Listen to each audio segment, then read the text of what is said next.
विमान उद्योग या एविएशन इंडस्ट्री सबसे तेज़ी से विकास करने वाला उद्योग है। यह सबसे अधिक सैलरी पैकेज देने वाला उद्योग भी है। आईआईए ग्रुप ऑफ इंस्टीट्यूशंस के चेयरमैन डॉक्टर जेके सिन्हा ने प्रमुखता से प्रकाश डालते हुए कहा है कि भारतीय एयरलाइंसों के द्वारा कम से कम 1115 विमान खरीदी का आदेश बोइंग एवं एयरबस को दिया गया है, जिसमें एयर इंडिया के 470, इंडिगो के 500, आकाशा के 72, गो फर्स्ट के 72 और विस्तारा के 17 विमान शामिल हैं। इससे यह स्पष्ट होता है कि अगले एक दशक से भी ज़्यादा समय तक विमानन क्षेत्र में रोजगार की असीम संभावना होगी। क्षेत्र में बृहत रोजगार की संभावना की पुष्टि करते हुए भारत सरकार के नगर विमानन मंत्री ने हाल ही में आधिकारिक बयान देते हुए कहा कि आने वाले 2 वर्षों में कम से कम 1.5 लाख विमानन कर्मियों की आवश्यकता होगी। हाँ, आराम से पीछे जाकर देखें। जितना देख रहे हैं सारों ये अंदर ऑल्दो अभी रिसेंट जो जितने एयरक्राफ्ट के ऑर्डर हुए या इंडिया में जो अभी ग्रोथ स्टोरी है ओवरऑल एविएशन की मैं लेके चलूँ, बहुत से लोग न्यूज़पेपर में या गूगल न्यूज़ में देखते हैं लेकिन जान करके भी अनजान है।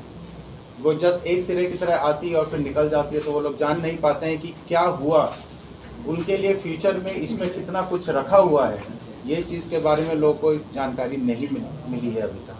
तो हमारा उद्देश्य यही था कि आज एक प्रेस कॉन्फ्रेंस बुला करके यहाँ पे ये जानकारी बिहार के यूथ में, बिहार की जनता में और बाकी इंडिया में भी, पैन इंडिया, इस न्यूज़ को हम जितना ज़्यादा स्प्रेड आउट कर सकें ये उनके बेनिफिट में रहे। जैसे अभी सबसे पहला मैं एग्जांपल लेना चाहूँगा कि अभी रिसेंट जैसे आपको पता होगा एयर इंडिया ने 470 एयरक्राफ्ट का ऑर्डर दिया है, जिसके साथ 370 फर्दर एयरक्राफ्ट अभी स्टैंड बाई मोड पे हैं। इंडिगो एयरलाइंस 500 एयरक्राफ्ट का ऑर्डर देने जा रही है। 72 जहाज़ का आकाशा एयर ने ऑर्डर दिया है। इसी के साथ साथ मैं दूसरा लेकर चलूँ, जेट एयरवेज के भी अभी रिवाइवल प्लान्स चल रहे हैं। तो इतने सारे एयरक्राफ्ट का मैं अगर टोटल करूं तो नियर अबाउट इंडिया में आज की डेट में 1100 एयरक्राफ्ट का कंफर्म्ड ऑर्डर्स है, कंफर्म। अब मैं अगर जहाज़ के प्रोडक्शन लाइन की मैं बात करूं तो एक जहाज़ के प्रोडक्शन लाइन में महीने में 2 से 3 एयरक्राफ्ट निकलते हैं एक महीने में। लेकिन मैं अगर टेक्निकल मैन पावर की बात करूं, टेक्निकल मैन पावर बहुत इंपॉर्टेंट चीज़ है, क्योंकि क्या है, एंड ऑफ द डे यही टेक्निकल मैन पावर इस एयरक्राफ्ट का रख रखाव करती है।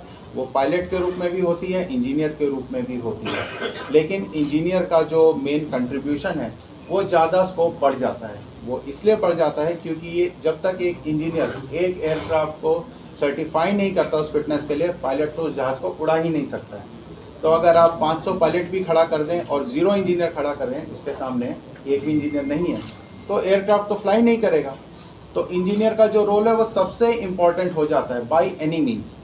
तो इतने एयरक्राफ्ट जब आने वाले हैं और एग्जिस्टिंग में आज की डेट में मैन पावर की रिक्वायरमेंट इतनी ह्यूज है, एविएशन में इतनी अपॉर्चुनिटीज़ हैं कि बाकी सब जो मार्केट है आप देख रहे हैं आज की डेट में, सॉफ्टवेयर हो, बैंकिंग हो, फाइनेंस, मैन्युफैक्चरिंग, सबका ग्राफ नीचे जा रहा है। लेकिन पूरी दुनिया में लेके चलें तो एक इंडिया ही ऐसा मार्केट है जहाँ पे एविएशन का ग्राफ सबसे ऊपर, सबसे तेज़ी से भाग रहा है।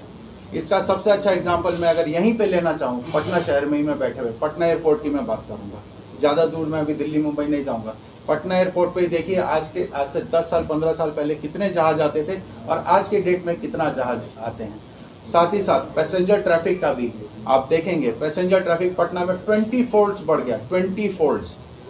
हमेशा हर एयरक्राफ्ट जो भी खड़ा रहता है, सब एयरक्राफ्ट में सीट्स फुल होती हैं। एक एयरक्राफ्ट निकलता है, दूसरा खड़ा रहता है। कई बार तो इतनी भीड़ भी लगी होती है कि एयरक्राफ्ट रनवे पे ही खड़ा रह जाता है, उसको एप्रन में पार्किंग की जगह तक नहीं मिलती है।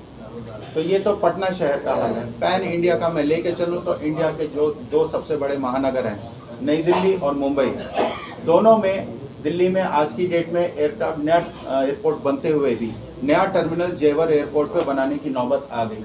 नया एयरपोर्ट जो जेवर पे अभी तैयार हो रहा है, वहाँ पे भी कम से कम जो एग्जिस्टिंग इंदिरा गांधी एयरपोर्ट है उसका 2 to 3 टाइम्स कैपेसिटी बड़ा करके, एनलार्ज करके नया एयरपोर्ट बनाने की बात है। मुंबई का बात करूँ तो मुंबई में भी जो एग्जिस्टिंग CST एयरपोर्ट है, छत्रपति शिवाजी महाराज एयरपोर्ट जो है, उसके पैरेलल में नवी मुंबई में नया एयरपोर्ट टर्मिनल बनाने की गवर्नमेंट ने मंजूरी दे दी है और उसके ऊपर भी काम चल रहा है।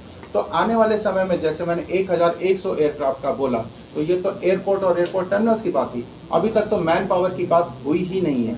अब इतने एयरक्राफ्ट जब आएंगे तो उनको व्यवस्थित तरीके से चलाने के लिए, उड़ाने के लिए, उनके रख रखाव के लिए टेक्निकल मैन पावर की भी उतनी ज़्यादा ज़रूरत पड़ेगी। और टेक्निकल मैन पावर जो है वो सबसे बड़ा बैकबोन है इस इंडस्ट्री को अलाइव रखने के लिए, इस इंडस्ट्री को सुचारू रूप से चलाने के लिए। तो ये टेक्निकल मैन पावर तैयार कहाँ होती है, सबसे बड़ा क्वेश्चन जो कि मैक्सिमम लोगों को नहीं मालूम है।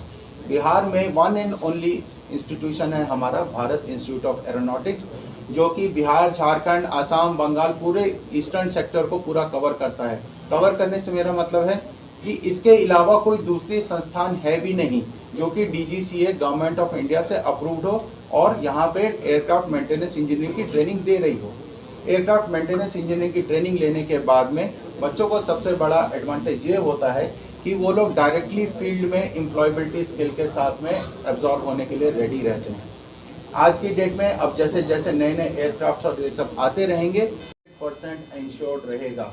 और ये 1-2 दिन की बात नहीं है, जैसे मैंने आपको बताया कि 1100 एयरक्राफ्ट इंडियन एरोस्पेस में आने हैं, तो 1100 एयरक्राफ्ट कम से कम 10 से 15 साल लगेंगे आने में।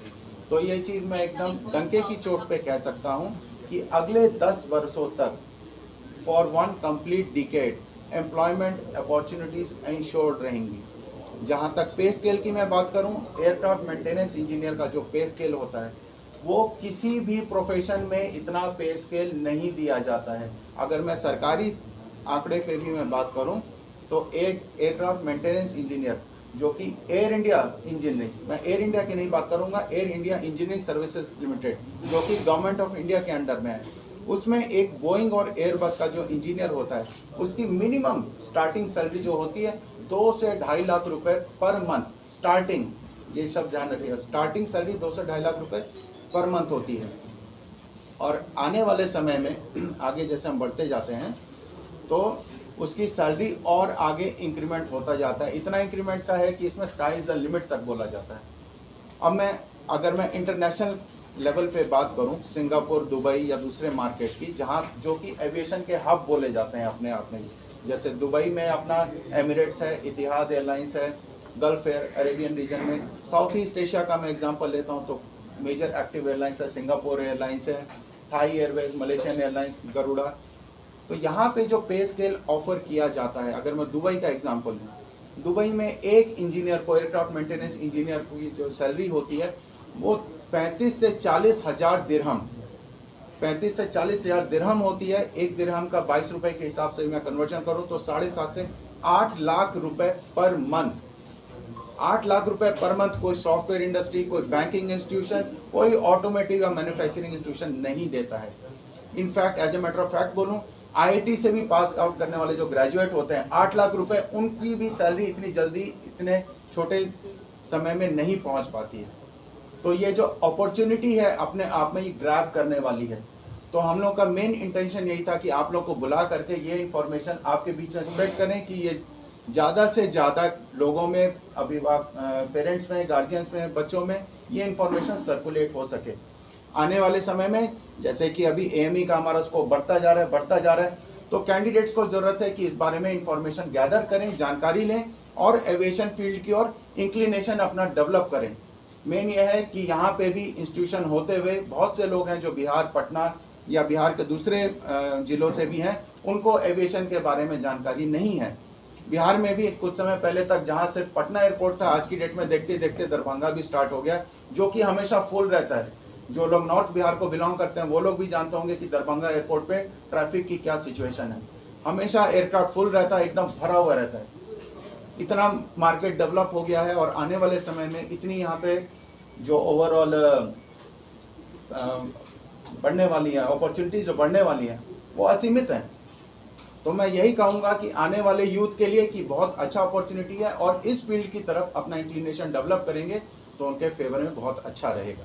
कितने दिनों का कोर्स के लिए योग्यता चाहिए? वो योग्यता इंटरमीडिएट है 10+2, साइंस, PCM लोग, इवन डिप्लोमा होल्डर भी यहाँ एडमिशन ले सकते हैं, मैकेनिकल और इलेक्ट्रॉनिक्स। कोर्स 4 साल 4 साल का कोर्स क्या है। उसके लिए फीस कितना है सर? फीस लगभग 12 लाख का सेमेस्टर वाइज या एनुअल सेमेस्टर है। और एक चीज जो बताए हैं उसमें कहें से दुबई का ही सैलरी है, तो आप लोग कंफ्यूज मत कीजिए। ये जो लड़के हैं ये ग्लोबली ऑब्जर्व हो जाने वाले लड़के हैं, काहे कि हम लोग जिस क्षेत्र में हैं उसमें सबसे ऊपर है इंटरनेशनल सिविल एविएशन ऑर्गेनाइजेशन, और उसी में हम एक मेंबर हैं। तो जो वहाँ का मेंबर होता है 192 कंट्री मेंबर है, उनका एक ही स्टैंडर्ड माना जाता है। इसलिए इसका जो लाइसेंस यहाँ मिलेगा वो वैल्यू उसका वहाँ भी होगा। इसलिए जो ग्लोबली बात हो रहा है, इसलिए कहीं भी जाएंगे तो उनको वही मिलेगा। हाँ, स्कॉलरशिप भी है। उसके लिए हम लोग स्कॉलरशिप टेस्ट ले रहे हैं, उसके आधार पर 25,000 से 1 लाख देंगे, और लड़कियों के लिए 1 लाख स्कॉलरशिप ऐसे भी है। कोर्स फी 12 लाख रुपीस के आसपास पड़ती है 4 साल के कोर्स के लिए। वीडियो को लाइक करें, शेयर करें, सब्सक्राइब करें और तमाम तरह की खबरों से जुड़ने के लिए बेल आइकन को ज़रूर दबाएं। धन्यवाद।